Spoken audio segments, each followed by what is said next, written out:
Quanto rende de fato R$ 1 milhão na sua conta? Eu sei que todo mundo imagina esse número mágico dos R$ 1 milhão, mas pouca gente para pensar quanto que isso rende de fato. Se dá para sobreviver com esses R$ 1 milhão, né? Qual que é o cenário de cada pessoa? Investindo em renda fixa, quanto que você conseguiria de renda? Investindo em dividendos, quanto que você conseguiria? E também falar qual faz mais sentido para cada pessoa. Então, bora pro vídeo que tá sensacional. Vou mostrar os cálculos para você.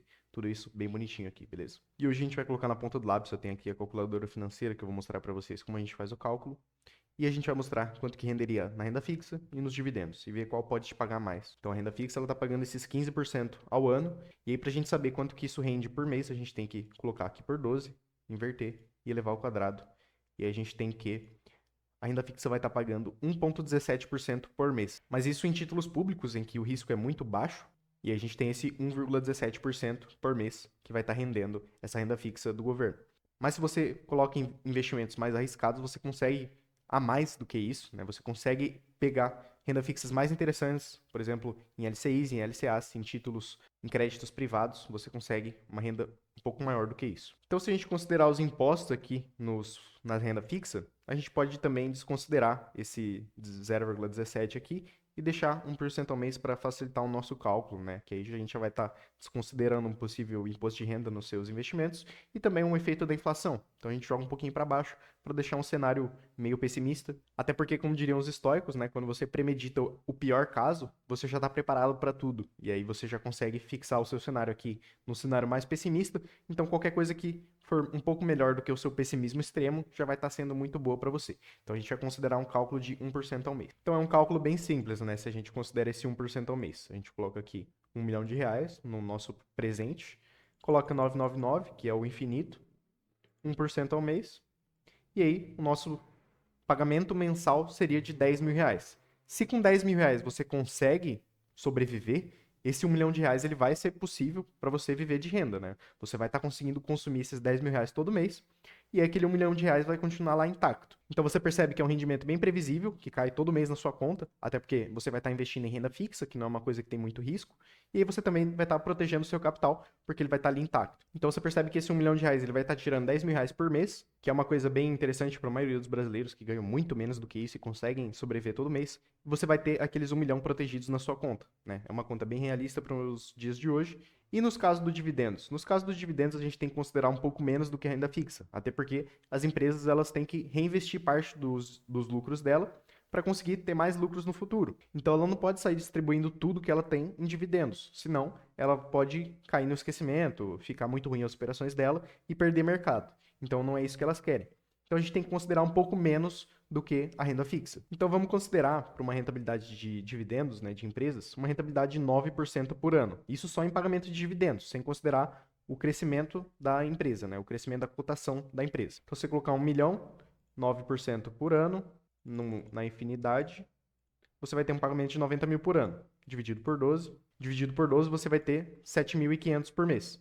Então, você percebe que, como a gente está falando de empresas de renda variável, você vai ter uma oscilação muito grande. Tanto para cima quanto para baixo também você pode ter uma oscilação muito grande.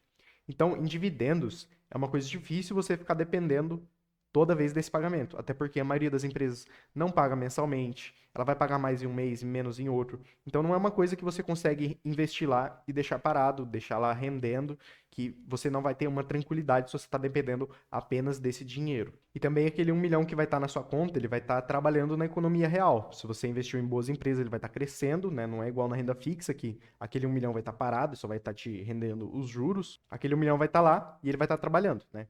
Teoricamente era para crescer ao longo do tempo, até porque as empresas elas tendem a crescer, né? Porque elas repassam o preço delas, elas conseguem crescer ao longo do tempo. A própria inflação ajuda esse preço a subir, mesmo que seja só nominalmente, né? Que a inflação come uma parte disso.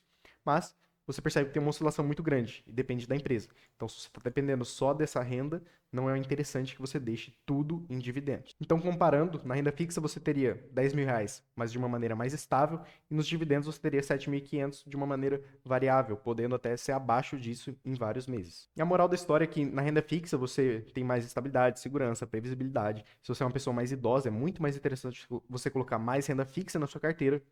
E aí, se você é uma pessoa mais jovem, é interessante você deixar isso em dividendos, porque você tem mais potencial de crescimento, só que isso vem com risco.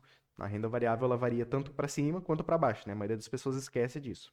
E quem vence, né? Qual que é mais interessante? Depende do seu perfil e do seu objetivo. Se você é uma pessoa mais idosa, você tem esse R$ 1 milhão, você não vai mais ter uma força de trabalho, você não vai mais estar trabalhando, você vai ter mais despesa com medicamentos, médicos, consultas. Tudo isso você precisa de uma estabilidade, você precisa de uma segurança.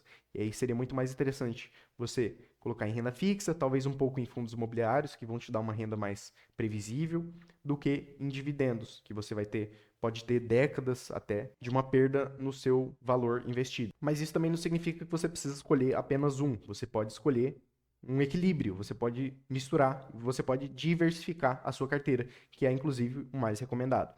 Porque mesmo numa carteira de uma pessoa idosa, né, ela poderia ter um pouco de empresas que geram dividendos para ela. Por exemplo, um Itaú, um Banco do Brasil, né, bancos que vão ter um lucro ali consistente. Que bancos no Brasil eles quase não passam por períodos difíceis, principalmente o Itaú da vida, que é privado, que é um bancão, tudo mais. Então até mesmo para essa pessoa mais idosa seria interessante ela ter uma partinha em ações, porque quando a renda fixa cair, que hoje em dia a renda fixa está pagando 15% ao ano, que é uma coisa muito difícil de você bater, mas se você pegar no histórico, já teve tempo ali da nossa taxa Selic estar em torno de 2%, e aí é muito difícil de você conseguir sobreviver com esses 2% da renda fixa, por exemplo. E naquela época tinha várias ações que, se você comprou no momento certo, estariam te pagando um bom dividendo, estariam valorizando bem legal. Então, a diversificação, na verdade, ela é a rainha dos investimentos. É interessante você ter essa carteira diversificada. E aí, esses R$ 1 milhão vão estar muito mais bem investidos do que se você deixasse só em um tipo de investimento. E se você gostou desse tipo de conteúdo, se inscreve no meu canal, que a gente fala aqui de investimentos de uma maneira sem paixões, né? Que as pessoas, muitas vezes, quando falam de investimentos, também entra um pouco de política e as pessoas colocam muitas paixões no jogo. E aqui a gente tenta falar de uma maneira realista, sem focar muito nas paixões, mas mais focando no prático, né? No que isso afeta no seu bolso, como você pode se aproveitar de diversos cenários com clareza, sem promessas milagrosas e com a conta feita aqui, bem na sua frente. E eu vou deixar para vocês aqui esse vídeo, em que eu ensino para vocês como vocês escolherem boas ações com dividendos, que aí você pode analisar o preço sobre o valor patrimonial, o preço sobre lucro, para você descobrir quanto tempo vai demorar para você ter o retorno daquela empresa, daquele investimento, e também como você analisar diversos setores da bolsa, beleza? Vai lá que tá muito incrível esse vídeo.